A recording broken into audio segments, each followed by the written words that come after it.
Брисел веќе не ја толерира блокадата на Иванов за трансфер на власта, порачуваат дел од познавачите. Тврдат барањето од шефот на европската влада за Иванов да покаже разуме реторика без дипломатски ракавици која сериозно мора да се свати. За дел од нив, ова е најнов показател дека земјата се движи во лоша насока кога се во прашање евроинтегративните процеси, порака која покрај Могерини и Хан ја испрати Туск од Скопје. Меѓународната заедница одамна го напушти дипломатскиот јазик кога разговара со дел од властите во Република Македонија. За жал, особено и со председателот Иванов. Изјавата на Туск беше во секој случај строга и јазикот кој што се употреби е невообичаен.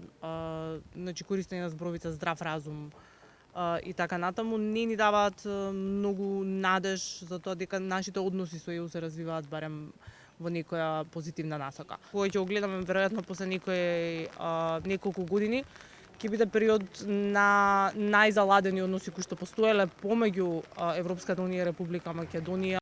Дел од аналитичарите пак во говорот на Туск препознаваат поблага реторика од неговите предходници Могерини и Хан, оценувајќи дека неговите пораки одат во линија со залагањата на Иванов. Екс-амбасадорот Ристо Никовски пак вели дека Туск покажал поголема свесност дека ризиците од политичката криза во земјава не одат во прилог ниту на Европската унија, ниту на Брисел. За разлика од неговите соработници, Хан и Могерини, кои на еден груп и неприфатлив начин ни кажуваат што треба да правиме и како да правиме, мислам дека Туск на еден многу пообјективен пристап всушност покажа разбирање за стојбите во Македонија и мислам дека она што тој го советуваше е апсолутно прифатливо и тоа е на линија де факто на залагањата на председателот Иванов.